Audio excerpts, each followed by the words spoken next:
Ui giời, bỏ chạy đi.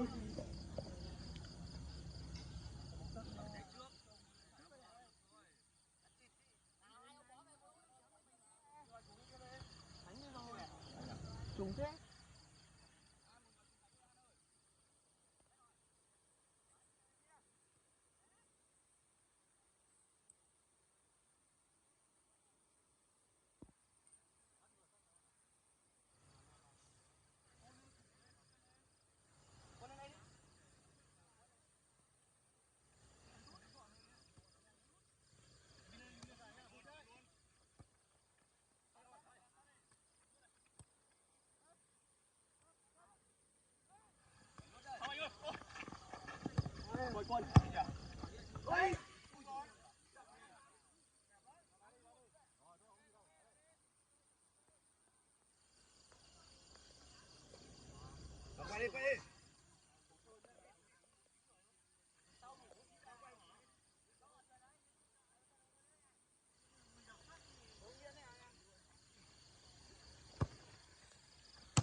Đóng luôn.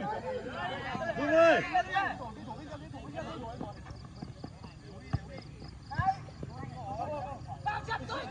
Đóng đi Dung ơi. Dung nè. Đẩy ra giữa. Đẩy ra giữa rồi.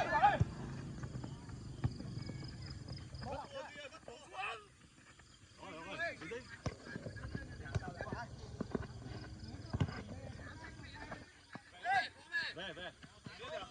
Mày đâu mày? Đấy. Dung ơi. Dung ơi. Đừng có bỏ về đi. Đừng đá đây Dung ơi. Nguy hiểm. Đá đơn giản thôi. Đơn giản đừng nguy hiểm. Đá đi. Dung ơi. Rồi, đá đi. Tốt rồi, đá đi.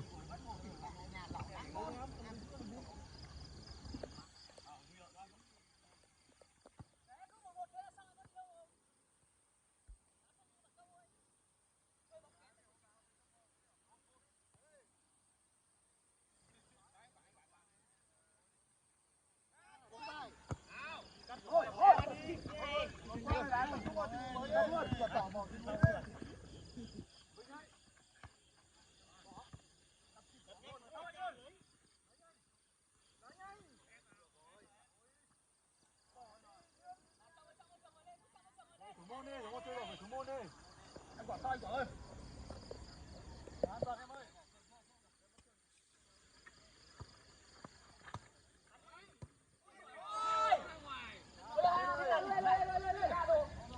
Quay đi, đừng kia nữa, quay đi. Để. Chậm thôi. Anh Dũng. Đừng đây nhiều Dung ơi. Đừng đây nhiều mất sức Dung ơi.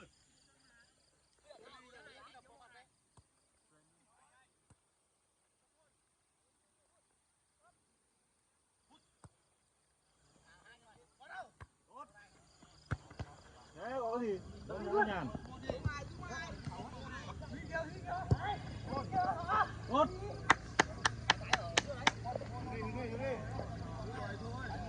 Dung di chuyển.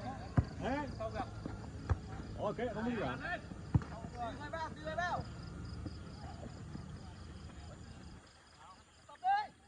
Rồi, tí đấy. Thế hết có gì đâu mà không gì đâu. Đúng rồi.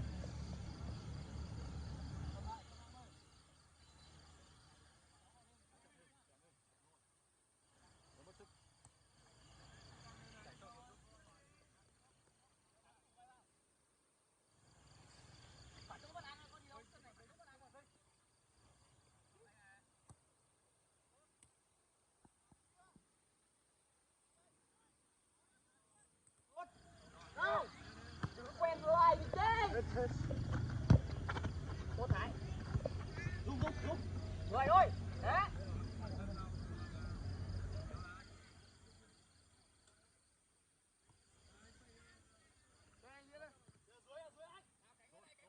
Luôn. Sao luôn, Dung xong rồi Dung rồi đó.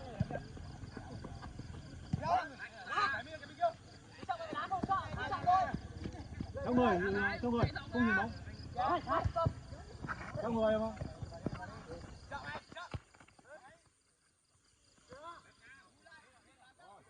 Thế xong rồi hết.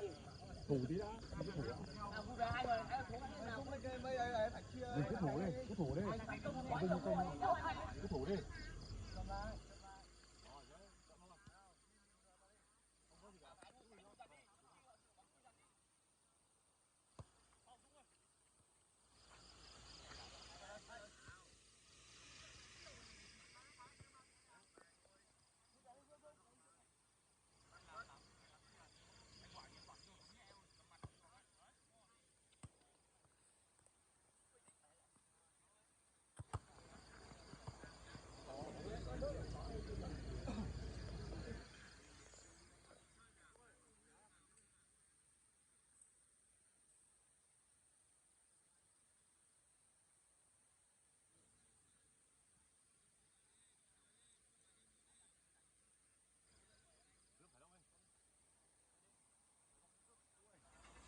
Anh cái điện thoại cầm cọc này. Đưa ở đâu đây? Đúng rồi mẹ.